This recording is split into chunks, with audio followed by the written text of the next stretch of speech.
Fear is a universal language, a quiet, persistent hum in the background of our lives. It's not always loud or obvious. Sometimes it's just a gentle vibration, a subtle presence that lingers beneath the surface of our everyday moments. No matter who we are or where we come from, this hum finds its way into our thoughts, shaping the way we see the world and ourselves. It's that subtle tightness in your chest before a tough conversation, the hesitation before you hit send on an important email. It's the racing thoughts that fill your mind as you prepare to share something vulnerable, or the way your heart pounds when you're about to step outside your comfort zone.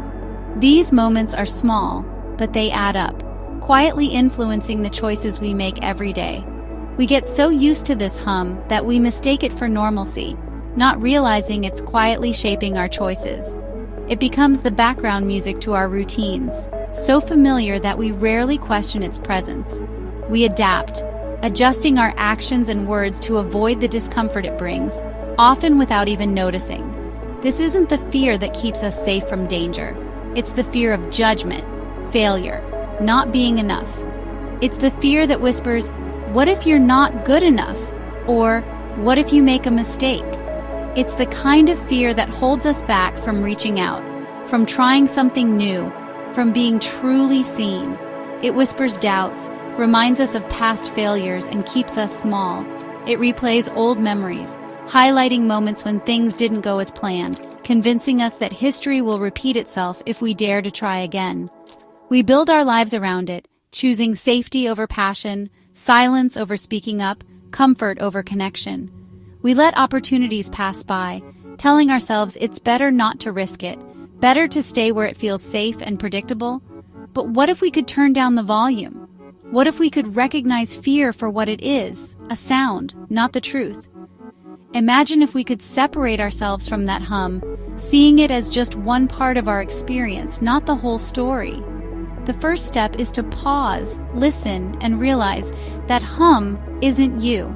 It's just a signal, a reminder that you care, that you're alive, and that you're standing at the edge of something meaningful. Today, let's start tuning into a different station, one that plays the music of courage and clarity. Let's choose to notice the hum, acknowledge it, and then gently turn our attention to the possibilities that lie beyond it.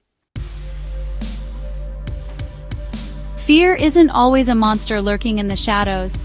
More often, it's a quiet tailor, weaving itself into the very fabric of our daily routines. It slips in softly, unnoticed, threading its way through the ordinary moments of our lives, shaping our choices in ways we rarely recognize. It's the silence that fills the room when you hold back your opinion, the knot in your stomach before opening an email, or the hesitation before you hit send. Fear is there in the pause, in the uncertainty, in the words left unsaid. It's in the endless planning and preparation that keeps you from ever launching your dream, convincing you that you're not quite ready yet. The projects that remain unfinished, the ideas that never see the light of day, these are fear's handiwork. We call it caution or label it as overthinking, but so often it's simply fear directing our lives from the shadows, quietly influencing our every move. It whispers doubts, urging us to stay small, to avoid risk, to keep safe. Every time we choose comfort over excitement, or routine over adventure, we thicken the fabric of our comfort zone. We build walls of familiarity, even as we long for something more. Years later, we look back and see a tapestry woven from missed chances and unspoken words. The memories of what could have been linger, colored by the quiet presence of fear that held us back. These aren't dramatic failures or grand regrets, just a series of small, fear-based decisions that, over time, add up to a life less fully lived. It's the accumulation of safe choices, the subtle moments of indecision that shape our story. The real tragedy? We rarely notice the pattern until it's too late, until the days have slipped by and the opportunities have faded into memory. But there's hope in awareness. Recognizing fear in these small, everyday moments is powerful. It's the first step toward change, the beginning of a new pattern. When you notice the threads of fear, you can begin to unravel its hold. You can choose differently, one small moment at a time.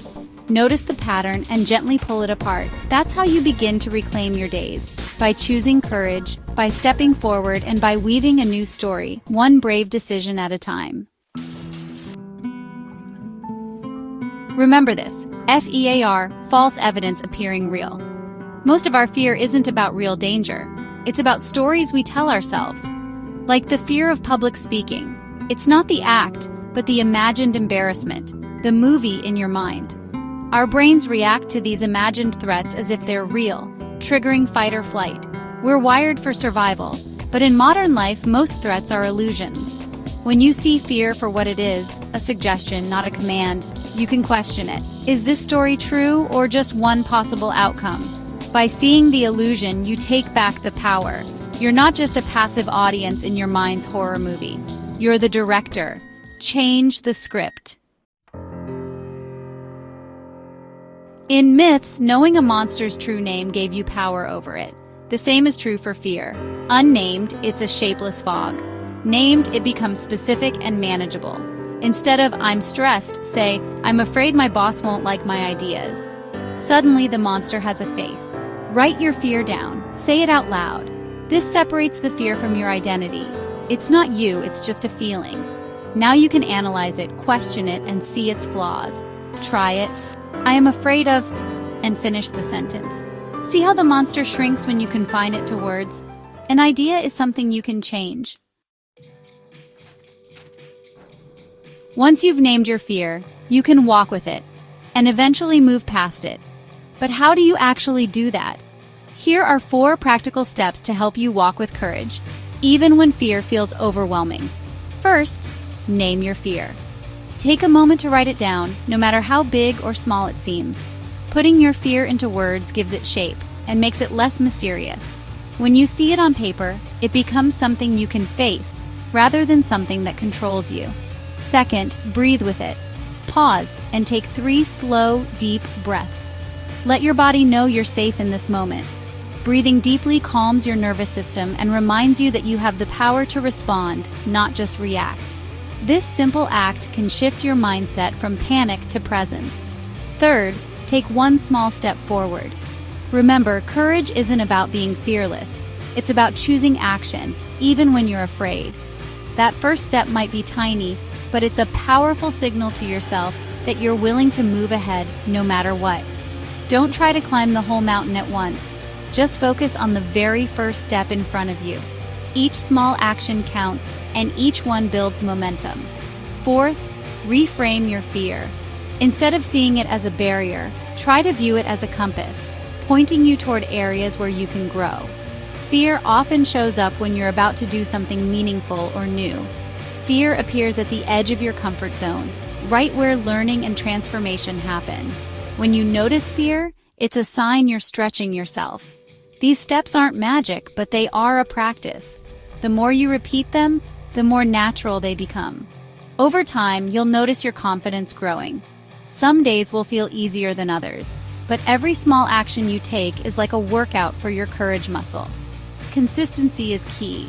Over time, you train yourself to respond to fear with mindful action, not with paralysis or avoidance. You become more resilient and resourceful. You learn to walk with courage, 1 breath, 1 step, and 1 choice at a time. Each day, you become a little braver. That's how you transform your relationship with fear, by meeting it with awareness, compassion, and steady action. Courage isn't just for heroes, it's a daily habit. It's not a single dramatic act, but a series of small, consistent choices. Like a muscle, courage grows with practice. 1 honest conversation, 1 brave decision at a time. Each small act is a repetition that strengthens you. Start your day knowing you'll face moments that test you. When fear hums, you can retreat or take a small, courageous action. Choosing courage once doesn't make you fearless, but it's 1 rep for the day. Over time, these choices add up. What once felt terrifying becomes merely challenging. You build real confidence by showing yourself you're brave day after day. Courage becomes part of who you are. To practice courage daily, ask yourself 1 question each morning. What would I do today if I weren't afraid? Sit quietly, breathe, and let the answer come. Maybe you'd sign up for a class, reach out to someone, or start a project. The answers aren't always grand, but they're authentic. This question shifts your focus from avoiding pain to creating joy and growth. The answers are whispers from your higher self. Honor them with action, just one small step. Bit by bit, you close the gap between who you are and who you could be if fear weren't in charge. That's how you start living your answer. Everything you've ever wanted is on the other side of fear. Picture fear as a horizon. On your side is comfort, but also limitation.